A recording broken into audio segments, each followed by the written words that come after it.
Magandang araw sa inyong lahat, mga kaluluwang uhaw sa kaalaman, mga pusong handang sumilip sa belo ng nakaraan at misteryo. Pagkatapos ng undas, akala natin ay tapos na ang lahat. Nagsara na ang mga sementeryo. Naglaho na ang mga ilaw ng kandila at muling bumalik sa normal ang buhay. Ngunit ang araw na ito, ang ika-3 ng Nobyembre, ay hindi lamang isang simpleng pagpapatuloy. Ito ay isang portal, isang pahina sa kalendaryo na may sariling bigat, sariling hiwaga, at sariling mga babala na dapat nating pakinggan. Hindi pa natin lubusang naisasara ang mga pintuan ng mundong espiritual. May mga huling mensahe, mga huling babala, at mga huling pagkakataon upang maghilom at magsimula muli.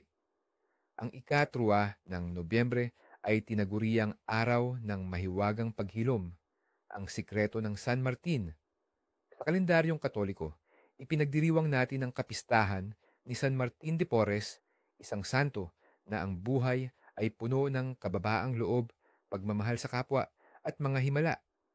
Ngunit sa ilalim ng kanyang banal na anino, mayroong mga ugat ng sinaunang paniniwala na patuloy na bumubulong sa ating mga puso, lalo na pagkatapos ng 2 araw ng pag-alaala sa mga yumao. Ang araw na ito ay tanda ng pagbabalik sa normal. Ngunit dala pa rin ito ang huling hininga ng mahiwagang enerhiya mula sa undas. Ito ay panahon para linisin hindi lamang ang ating mga tahanan, kundi pati na rin ang ating mga kaluluwa upang ihanda ang ating sarili para sa mga darating. Ito ay isang paanyaya na yakapin ang paghilom, ang pag-asa, at ang kapangyarihan ng pagmamahal sa kapwa na siyang pinakatunay na diwa ng araw na ito. Ang araw na ito ay nakatuon sa paggunita kay San Martin de Porres, isang taong sagisag ng kababaang loob at malasakit. Si San Martin de Porres ay itinuturing na patron ng mga may sakit, ng mga naghihirap, ng mga nilalabanan ang diskriminasyon, at maging ng mga alagang hayop. Siya ang aming sandigan sa paghahanap ng paghilom, hindi lamang pisikal, kundi pati na rin espiritual at emosyonal. Sa kanyang kapistahan, karaniwan ng ipinagdarasal ng mga tao ang kalusugan ng kanilang sarili at ng kanilang mga mahal sa buhay. Hinihiling din nila ang proteksyon laban sa mga karamdaman, ang pagpapagaling sa mga sugat ng nakaraan, at ang kapayapaan sa kanilang mga puso. Marami ang nagdarasal para sa katarungan at pagkakapantay-pantay na siyang pinaglaban din ni San Martin sa kanyang buhay. Ang mga magsasaka ay humihingi ng masaganang ani. Ang mga magulang ay nagdarasal para sa kanilang mga anak. At ang mga may asawa ay humihiling ng tibay ng kanilang samahan. Bagamat si San Martin ay isang katolikong santo, ang kanyang diwa ng pagmamalasakit at paghilom ay sumasalamin din sa mga pre-kolonyal na paniniwala ng mga Pilipino na pinahahalagahan ang kapangyarihan ng pagpapagaling at ang koneksyon sa kalikasan na itinuturing na may kakayahang magbigay ng lunas at proteksyon. Ang tradisyon ng pagbibigay ng limos at pagtulong sa kapwa na sentro ng kapistahang ito ay may malalim na ugat din sa ating kultura na nagpapakita ng bayanihan at pakikisama na siyang tatak ng ating pagka-Pilipino. Ang kwento ni San Martin de Porres ay nagsisimula sa isang mundo na puno ng pagsubok at paghuhusga. Ipinanganak siya sa Lima, Peru noong 1579, sa isang panahong laganap ang diskriminasyon batay sa kulay ng balat at kalagayan sa lipunan. Ang kanyang ama ay isang marangal na Espanyol na kabalyero, ngunit ang kanyang ina ay isang malayang Afrikanong babae. Dahil sa kanyang magkahalong lahi, si Martin ay dumanas ng matinding pagkutya at paghihirap. Ngunit ang mga pagsubok na ito ay hindi nagpatigas sa kanyang puso. Sa halip, lalo nitong pinalalim ang kanyang pananampalataya at pagmamahal sa kapwa. Mula sa pagkabata, ipinakita na niya ang pambihirang habag Naging apprentice siya ng isang barbero siruhano, isang gawain na nagturo sa kanya ng mga kasanayan sa pagpapagaling na gagamitin niya sa buong buhay niya. Ngunit higit sa pisikal na pagpapagaling, ang kanyang presensya ay nagdudulot ng ginhawa at kapayapaan sa mga may sakit at dukha. Sa edad na 15, pinasok ni Martin ang Dominican Order bilang isang lay brother or oblate dahil sa kanyang lahi. Hindi siya pinayagang maging ganap na pari. Ngunit hindi ito naging hadlang sa kanya upang ialay ang kanyang buhay sa Diyos at sa paglilingkod sa kapwa. Ang kanyang buhay sa kumbento ay puno ng pagpapakumbaba, pag-aayuno at mahabang panalangin. Nagtrabaho siya sa infirmary kung saan ginamit niya ang kanyang kaalaman sa panggagamot upang alagaan ang mga pinakamahirap at pinakamay sakit. Hindi lang tao ang kanyang inaalagaan. Kilala rin siya sa kanyang kakayahang makipag-ugnayan sa mga hayop. May mga kwento kung paano niya napagkasundo ang aso, pusa at daga na kumain mula sa iisang mangkok, isang simbolo ng kanyang abilidad na magdala ng kapayapaan at harmonia sa lahat ng nilalang. Ito ang nagpakita ng kanyang pambihirang empatya at paggalang sa lahat ng buhay, isang aral na napapanahon pa rin hanggang ngayon. Bukod sa kanyang pagpapagaling, si San Martin de Porres ay nagtataglay din ng mga pambihirang kakayahan na itinuturing na himala. May mga ulat ng kanyang bilokasyon kung saan siya ay nakita sa iba't ibang lugar ng sabay-sabay. Nagpapagaling sa Peru, ngunit nakita ring nasa Africa o sa Pilipinas, isang patunay ng kanyang malawak na pagmamahal at paglilingkod. Mayroon din siyang supernatural knowledge kung saan nalalaman niya ang mga iniisip at kalagayan ng mga tao at ang kakayahang lumutang sa hangin habang nagdarasal. Ang kanyang kamatayan noong 1639 ay nagdulot ng malalim na kalungkutan sa kanyang komunidad.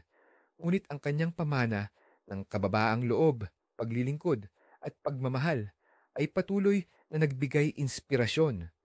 Siya ay kinanonisa bilang santo noong 1962 at patuloy na pinipintuho bilang isang huwaran ng tunay na pagmamalasakit.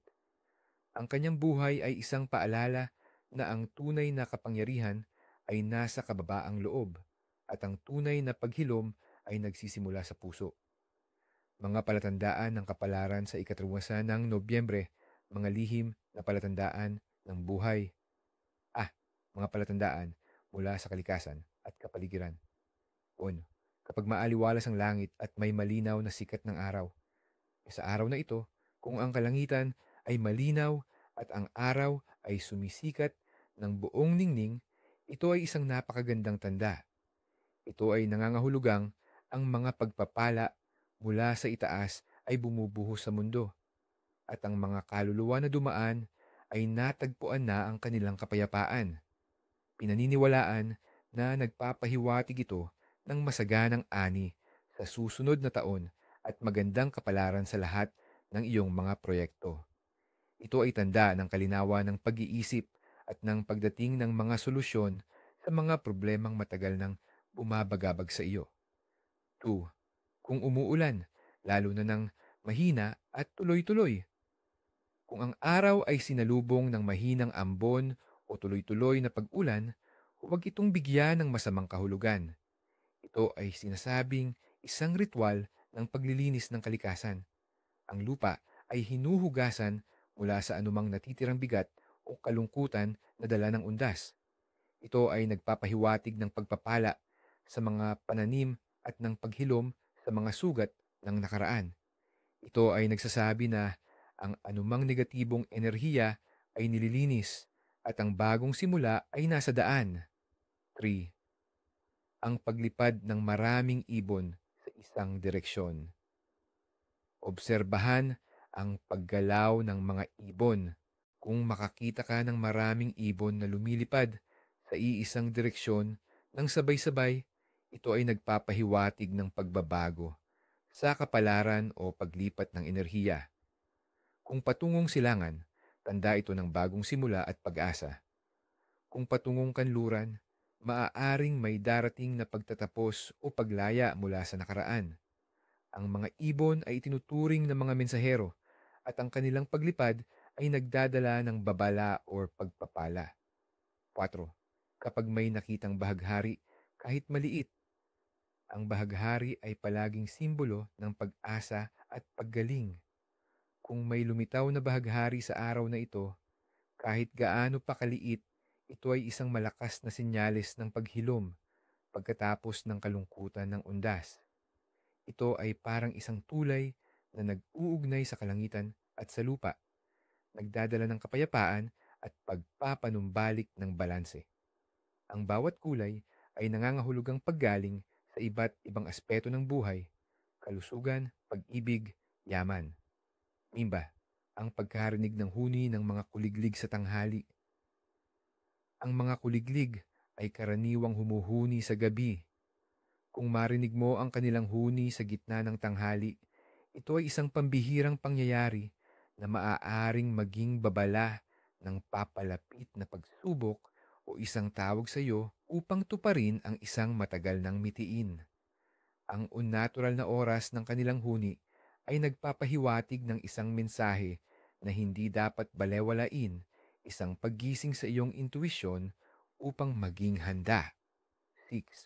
Kapag namulaklak ang isang halaman na matagal nang hindi namumulaklak, sa mga mahilig sa halaman, kung ang isang halaman sa iyong bakuran na matagal nang hindi namumulaklak ay biglang magpakita ng mga sariwang bulaklak sa araw na ito ay isang tanda ng suwerte at paggaling sa pamilya. Ito ay simbolo ng muling pagkabuhay, ng pag-asa at ng pagpapagaling mula sa isang matagal ng karamdaman o problema. 7. Ang paglitaw ng mga anay or peste sa bahay. Kung biglang lumitaw ang maraming anay o iba pang peste sa iyong tahanan sa araw na ito ay hindi magandang tanda. Ayon sa paniniwala, nagdadala ito ng pagguho sa kayamanan o paghina ng pundasyon ng pamilya. Ito ay nagpapahiwatig ng mga sikretong problema na lumalabas sa ibabaw o ang posibleng pagkawala ng yaman kung hindi agad masosolusyonan. B. Mga palatandaan tungkol sa bahay at pera. 1. Ang pagkawala ng maliit na bagay. Ang biglaang pagkawala ng maliit ngunit mahalagang bagay tulad ng susi, singsing o barya ay sinasabing nagpapahiwatig ng pagkawala ng proteksyon o swerte sa darating na mga araw. Ito ay isang paalala na maging mapagmatsyag at pahalagahan ang mga maliliit na bagay sa buhay. Maaari din itong mga hulugan na may isang issue na kailangan mong harapin na nawawala sa iyong pansin. 2. Kung aksidenteng mabali ang pinggan o baso. Kung aksidenteng mabali ang pinggan o baso sa araw na ito, huwag agad mag-alala. Sa halip, sabihin na basag salamin, basag suwerte, dumating ka na, bagong swerte, upang mawala ang kamalasan at magdala ng bagong simula. Ito ay isang ritual ng pagpapalaya sa lumang enerhiya at pagtanggap ng bago, mas positibong daloy ng kapalaran. 3. Ang pagbibigay ng limos o tulong. Ang pagbibigay ng limos sa araw na ito, lalo na sa mga pulubi o sa simbahan, ay itinuturing na isang gawaing nagpapabalik ng biyaya ng 10 beses. Ito ay sumasalamin sa diwa ni San Martin de Porres. Ang pagiging bukas palad ay nagbubukas ng mga daan para sa iyo upang makatanggap ng mas maraming biyaya at kasaganaan. Ang bawat tulong na ibibigay mo ay magiging binhi na babalik sa iyo ng may interes. 4. Kung makakita ka ng ahas sa iyong bakuran. Kung makakita ka ng ahas sa iyong bakuran sa araw na ito, huwag mo itong patayin, lalo na kung ito ay maliit at hindi nakakasama. Ito ay maaaring maging bantay o tagahatid ng mensahe mula sa kalikasan. Ang ahas ay simbolo ng pagbabago, paggaling at karunungan. Ang pagpatay sa kanya ay maaaring magdulot ng kamalasan o pagkawala ng isang mahalagang pagkakataon. Mga kahulugan ng panaginip sa gabing ito. Ang mga panaginip sa gabing ito ay may mas malalim na kahulugan dahil sa natitirang espiritual na enerhiya ng undas at ang diwa ng paghilom ni San Martin. Ang mga ito ay maaaring magbigay ng gabay, babala o pag-asa. Tubig. Kung nanaginip ka ng malinis at umaagos na tubig, ito ay tanda ng paggaling, emosyonal na kapayapaan at malinaw na pag-iisip. Ngunit kung ang tubig ay madumi o stagnant, ito ay nagpapahiwatig ng emosyonal na kaguluhan, karamdaman o mga problema na kailangan mong harapin. Ang hugas ng tubig ay isang paalala na linisin ang iyong sarili mula sa loob. Hayop. Ang mga hayop sa panaginip ay may iba't ibang simbolo. Pusa. Kumakatawan sa intuisyon, hiwaga at kababaihan. Kung pusa ang nanaginip, pakinggan ang iyong kalooban. Aso. Simbolo ng katapatan, proteksyon at pagkakaibigan. Kung aso ang nanaginip, may kaibigan kang matulungin o kailangan mo ng proteksyon. Ibon. Kumakatawan sa kalayaan, pag-asa at mga mensahe mula sa itaas. Ang paglipad ng ibon ay tanda ng paglaya mula sa problema. Paglipad. Ang panaginip na lumilipad ka ay nagpapahiwatig ng pag-unlad, paglaya mula sa mga problema, at ang kakayahan mong malampasan ang mga hamon ng buhay. Ito ay simbolo ng paggaling mula sa mabibigat na pasanin at ang kakayahan mong umakyat sa itaas ng iyong mga pagsubok. Pagkahulog. Ang panaginip na nahuhulog ka ay karaniwang nagpapahiwatig ng kawalan ng kontrol sa isang sitwasyon, takot sa pagkabigo, o pakiramdam ng kawalan ng kapangyarihan. Ito ay isang senyales na kailangan mong muling magkaroon ng kontrol at harapin ang iyong mga takot. Maaari din itong mga hulugan ng babala na mag-ingat sa isang desisyon. Puno. Ang isang malago at luntiang puno ay simbolo ng paglago, kasaganaan at kalusugan. Ngunit kung ang puno ay tuyo o patay, ito ay nagpapahiwatig ng paghina, pagtatapos ng isang yugto, o posibleng karamdaman. Ang puno ay kumakatawan sa iyong koneksyon sa kalikasan at sa iyong sariling buhay. Pamilya o yumao.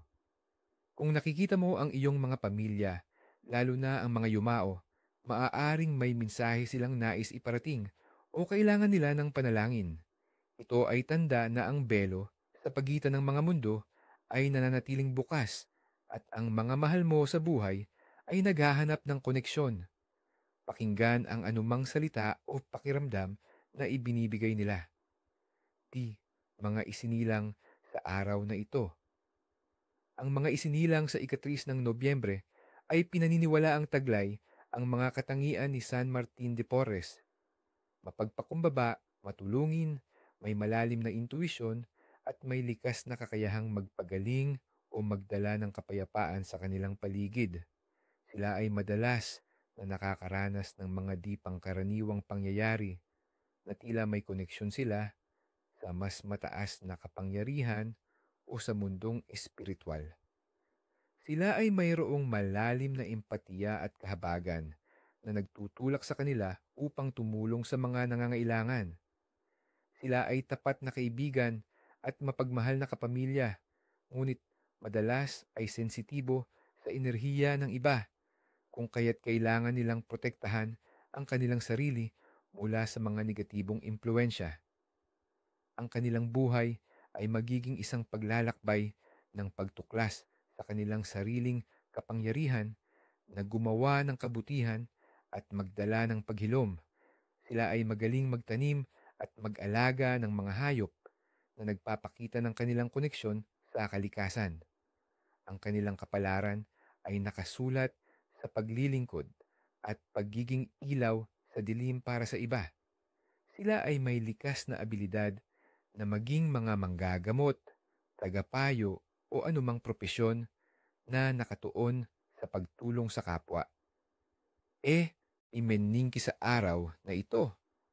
Ang araw na ito ay ipinagdiriwang ang kapistahan ni San Martin de Porres. Kaya't ang pangalang Martin ay nangunguna sa mga nagdiriwang ng kanilang kaarawan o ang araw ng kanilang patron saint. Kabilang din ang mga pangalang Victoria, Rufina, Hubert at iba pa na nagdiriwang ng kanilang araw ng pangalan sa kalendaryong Katoliko. Martin, mula sa Latin na Mars, ang Diyos ng digmaan, ngunit ang mga nagngangalang Martin ay kadalasang nagdadala ng kapayapaan at katatagan. Sila ay matatag, mapagkakatiwalaan, at may likas na galing sa paglutas ng problema. Sila ay may malalim na pananampalataya at hindi sumusuko sa harap ng pagsubok. Ang kanilang pangalan ay sumisimbolo sa pagtagumpay sa kabila ng pagsubok, tulad ng buhay ni San Martin de Porres na nagtagumpay sa kabila ng diskriminasyon at kahirapan. Sila ay mga lider na may puso, na laging inuuna ang kapakanan ng kanilang mga nasasakupan o ng kanilang pamilya. Ang kanilang presensya ay nagdudulot ng kapanatagan at pag-asa sa mga nakapaligid sa kanila. Mga tradisyon at ritual, mga hakbang sa paghilom at pagpapala. Ang ika-4 ng Nobyembre ay panahon upang yakapin ang mga tradisyon na naglalayong magdala ng paghilom, proteksyon at kasaganaan, lalo na matapos ang espiritual na pagod ng undas. Paglilinis ng bahay at enerhiya pagkatapos ng undas. Layunin. Ang ritual na ito ay naglalayong linisin ang tahanan mula sa anumang natitirang negatibong enerhiya na maaaring naiwan matapos ang pagdiriwang ng undas. Ito ay para mag-imbita ng sariwa at positibong enerhiya at upang matiyak na ang mga espiritu ng yumao ay tunay na nakaalis ng mapayapa. Mga kakailanganin. Tubig na may asin, sea salt preferred. Isang maliit na palayok o lalagyan, dasal, orasyon, ama namin o Ave Maria, insenso o tuyong dahon ng laurel, bay leaves, sariwang bulaklak, puti o dilaw, walis at basahan. Kailan at paano gagawin? Gawin ito sa umaga, pagkatapos ng sikat ng araw. Buksan ang lahat ng bintana at pinto ng bahay upang makapasok ang sariwang hangin at makalabas ang lumang enerhiya. Linisin ang bahay ng maigi, lalo na ang mga sulok at ilalim ng mga kasangkapan. Pagkatapos ng paglilinis, maghanda ng tubig na may asin sa isang palayok. Humawak sa palayok at bigkasin ang isang panalangin ng paglilinis. Humihiling na mawala ang lahat ng negatibong enerhiya. Simulan sa pinakadulo ng bahay at maglakad patungo sa pangunahing pinto. Wisikan ng tubig na may asin ang bawat sulok ng silid habang binibigkas ang panalangin. Habang ginagawa ito, isipin na ang asin ay sumisipsip at ang tubig ay naglilinis. Pagkatapos, sunugin ang tuyong dahon ng laurel o ang insenso sa isang fire-safe na lalagyan at hayaang kumalat ang usok sa buong bahay, partikular sa mga madidilim na lugar. Sa huli, maglagay ng sariwang puti o dilaw na bulaklak sa altar o sa sentro ng bahay upang mag-imbita ng positibong enerhiya at paghilom. Ano ang gagawin?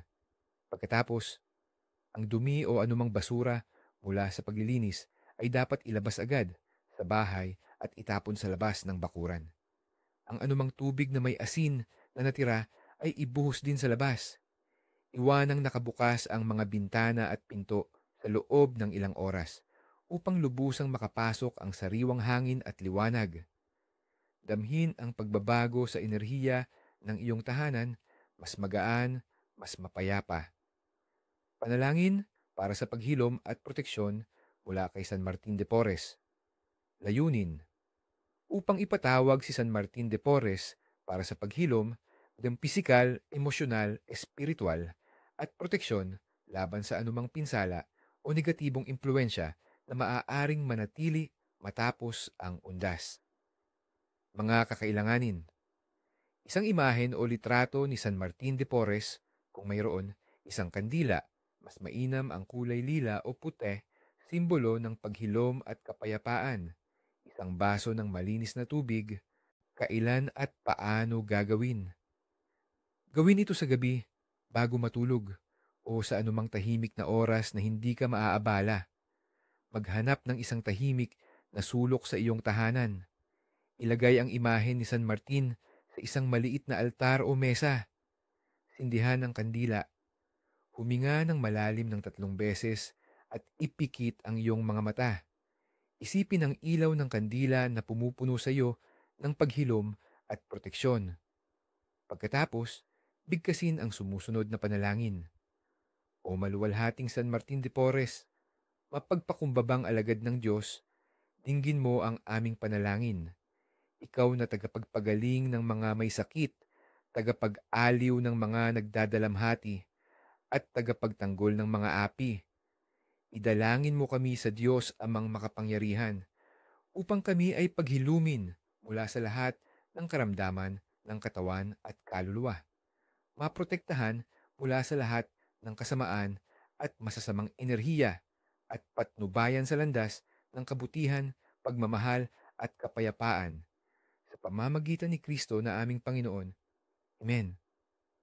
Habang nagdarasal, hawakan ang baso ng tubig na naniniwala na ang tubig ay sumisipsip ng mga pagpapala.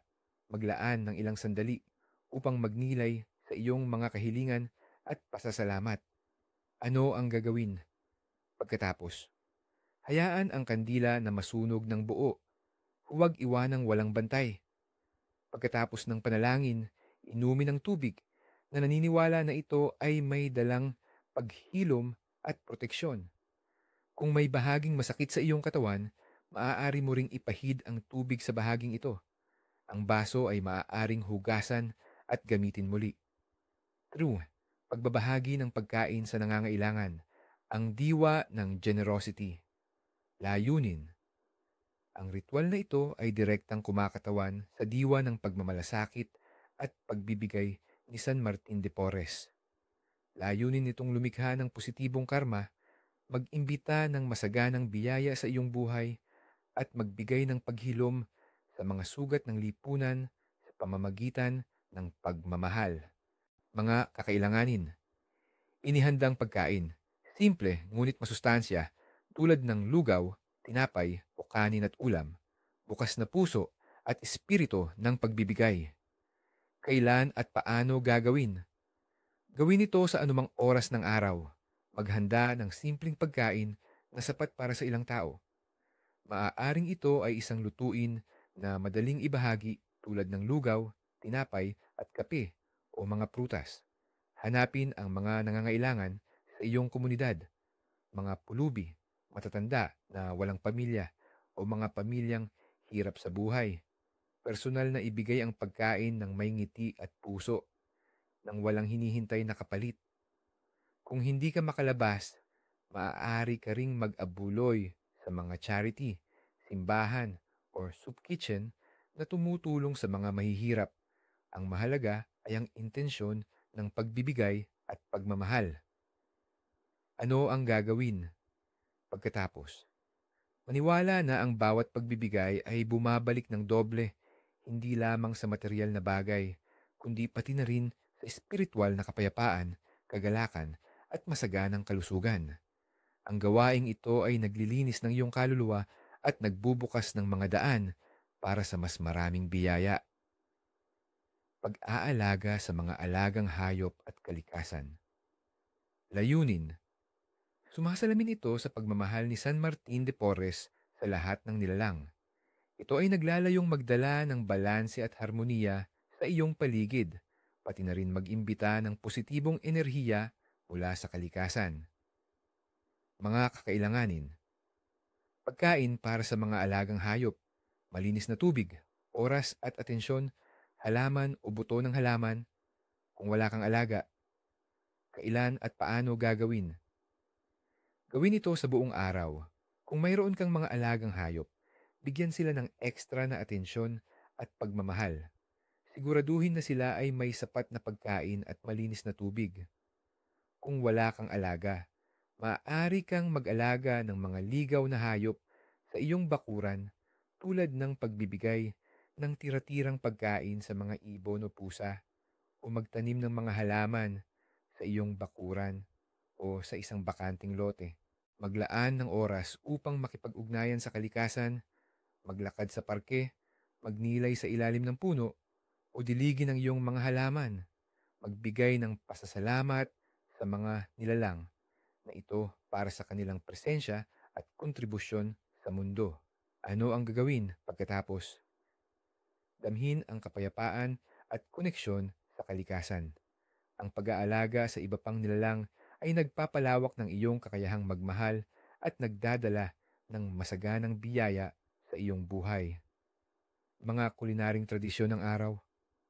Sa araw na ito, ang mga inihandang pagkain ay simple at masustansya, sumasalamin sa kababaang loob at pagmamalasakit ni San Martin de Porres.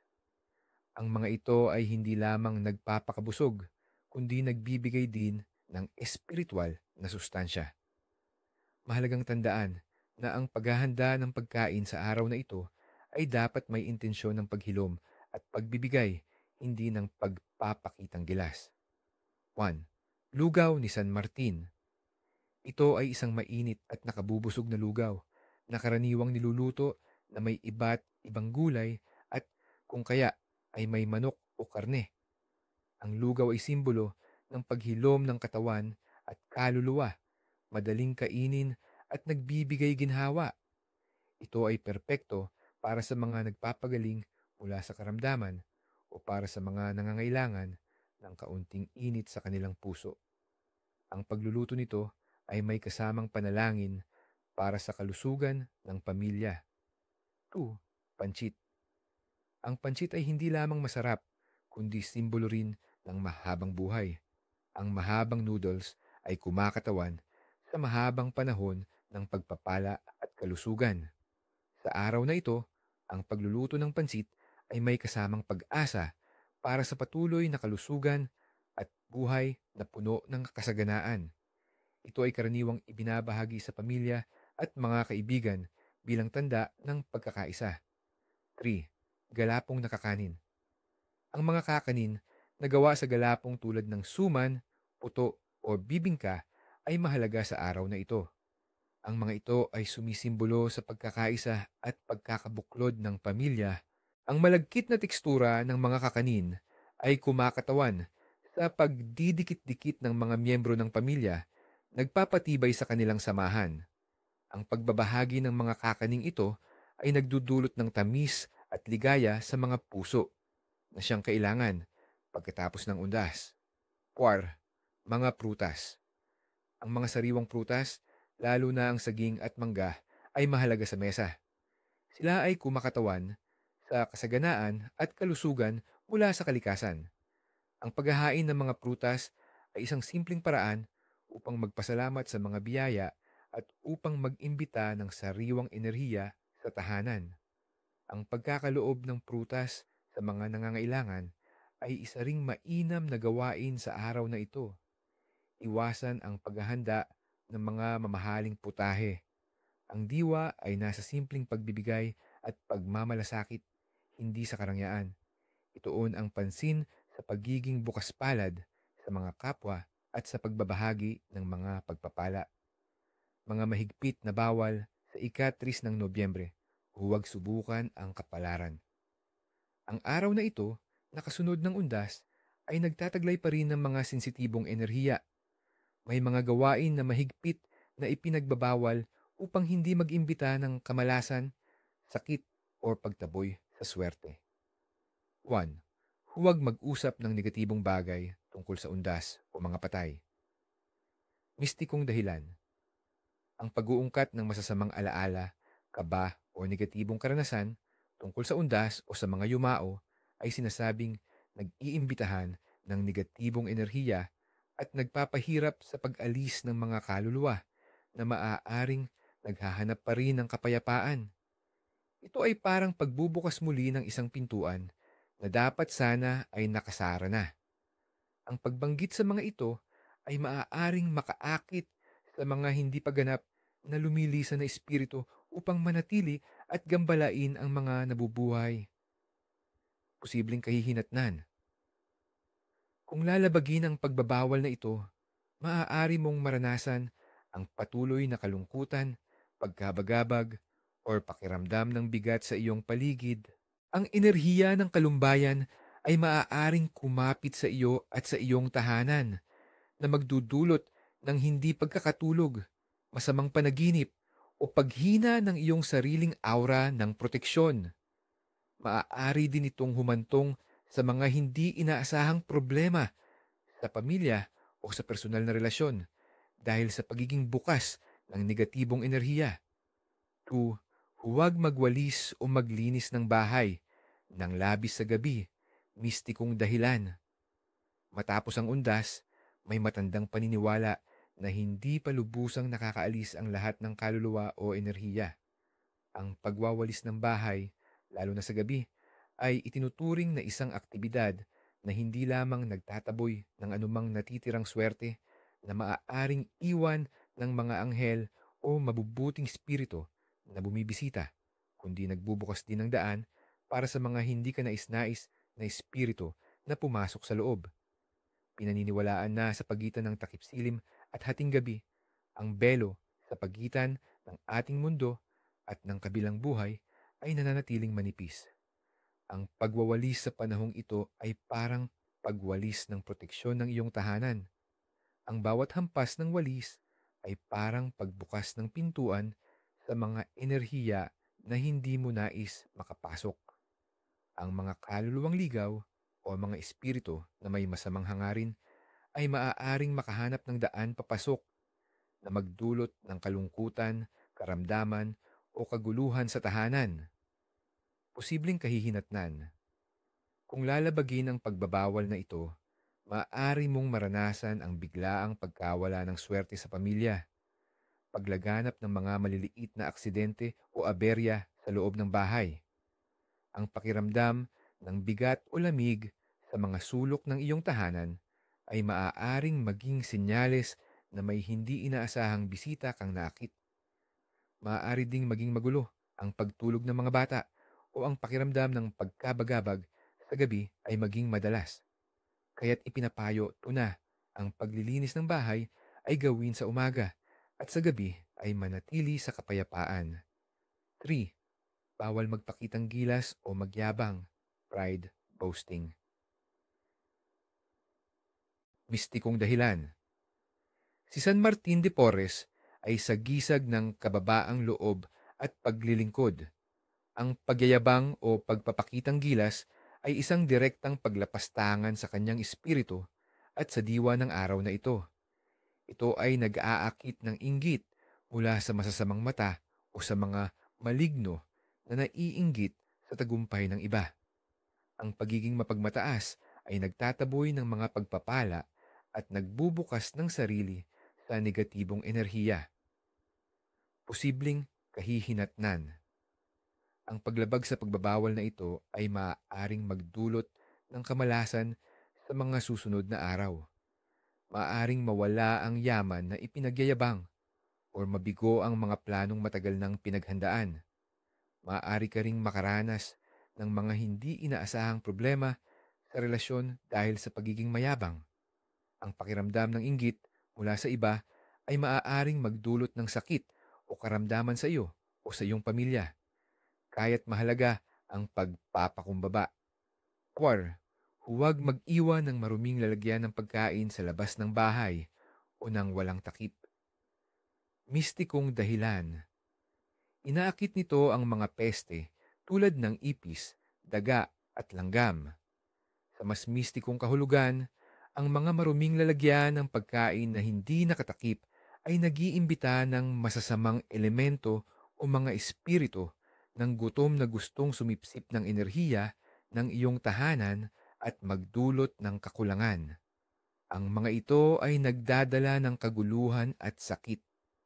Posibleng kahihinatnan.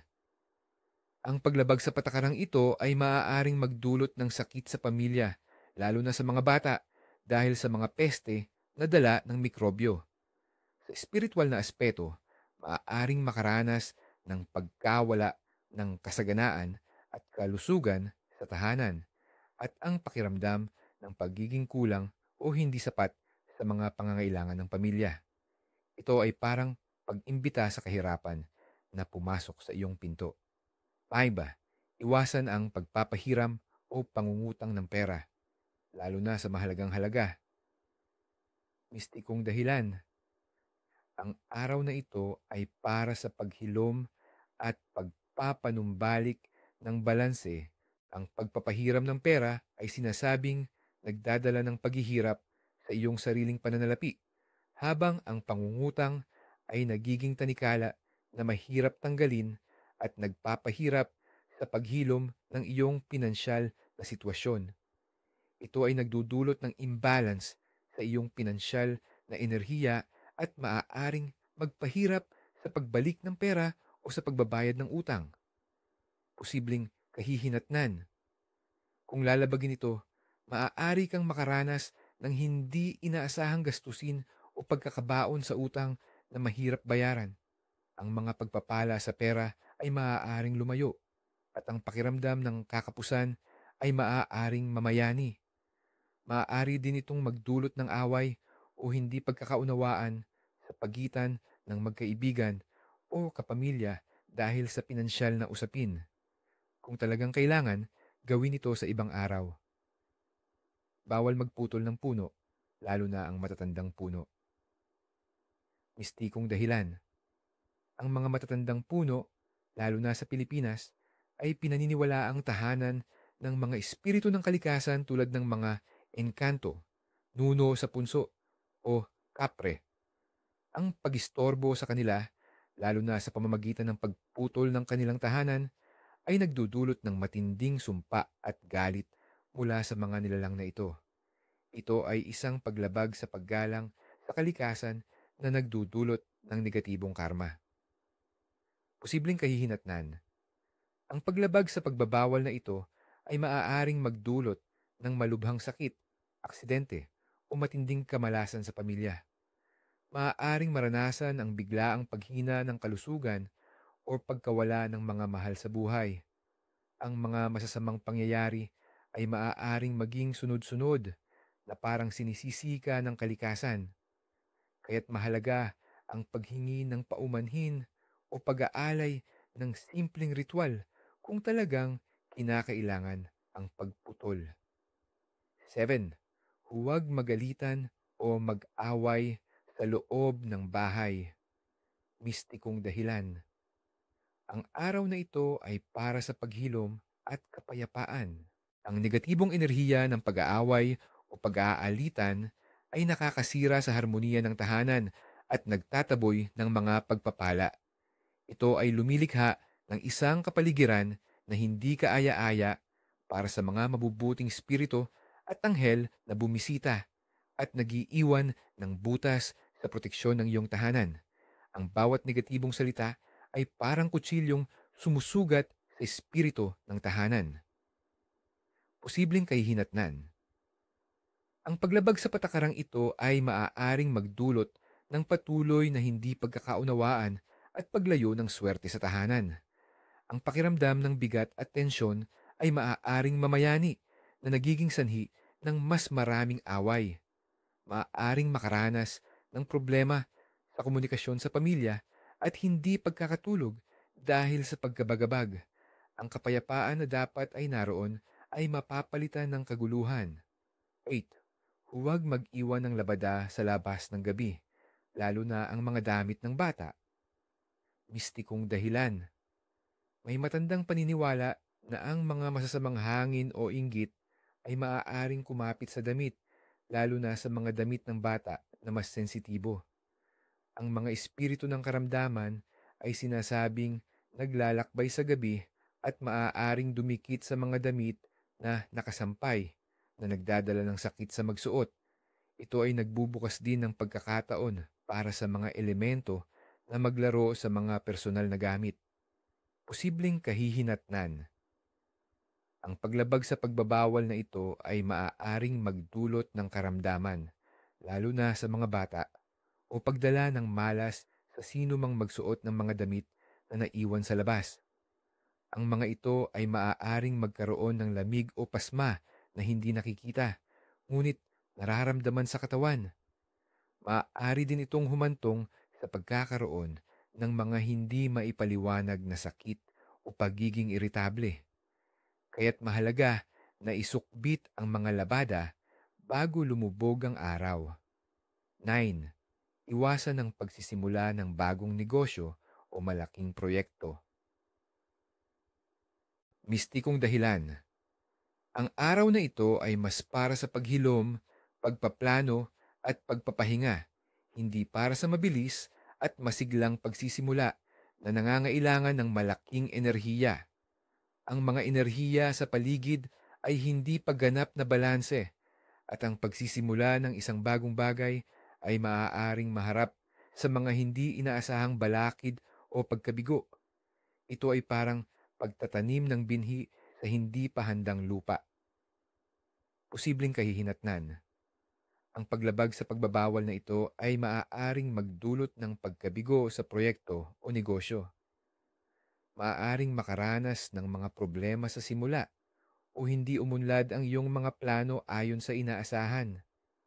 Ang mga pagsubok ay maaaring maging mas mabigat kaysa sa karaniwan at ang paggaling mula sa pagkabigo ay mas mahaba. Mainam na magplano sa araw na ito at simula ng aksyon sa ibang mas mapalad na araw. 10. Huwag baliwalain ang mga palatandaan mula sa kalikasan o ang iyong intuisyon. Mistikong dahilan. Ang kalikasan ay patuloy na nagbibigay ng mga babala at mensahe lalo na sa araw na ito na malapit sa undas. Ang pagbaliwala sa mga palatandaan mula sa kalikasan tulad ng kakaibang ugali ng hayop o biglaang pagbabago sa panahon ay nangangahulugang hindi paggalang sa mga mensahe mula sa mundo sa paligid natin. Ang pagbaliwala sa iyong intuisyon o kutob ay parang pagtanggi sa gabay ng iyong mas mataas na sarili o ng mga espiritong nagpoprotekta. Posibleng kahihinatnan. Ang paglabag sa pagbabawal na ito ay maaaring magdulot ng hindi inaasahang problema na sana ay maiiwasan. Maaaring makaranas ng mga aksidente, hindi magandang desisyon, o pagkawala ng mahalagang pagkakataon dahil sa hindi pakikinig. Ang iyong koneksyon sa espiritual na mundo ay maaaring humina na nagiiwan sa iyo ng pakiramdam ng pagiging bulag sa mga darating na hamon. Kaya't maging mapagmatyag at makinig sa mga bulong ng kalikasan at ng iyong kalooban. Tandaan, mga minamahal, ang bawat araw ay may dalang misteryo at aral. Sa pagtatapos ng undas at sa paggunita natin kay San Martin de Porres, naway matuto tayong maghilom, magpatawad, at mamuhay ng may kababaang loob at pagmamahal. Ang mga tradisyon at paniniwalang ito ay hindi lamang lumang kwento, kundi mga gabay na nagpapaalala sa atin ng kapangyarihan ng ating kultura at pananampalataya. Manatiling mapagmatyag, manatiling bukas ang puso, at higit sa lahat, manatiling ligtas sa mahiwagang mundo na ating ginagalawan. Hanggang sa muli at pagpalain tayo ng mga langit.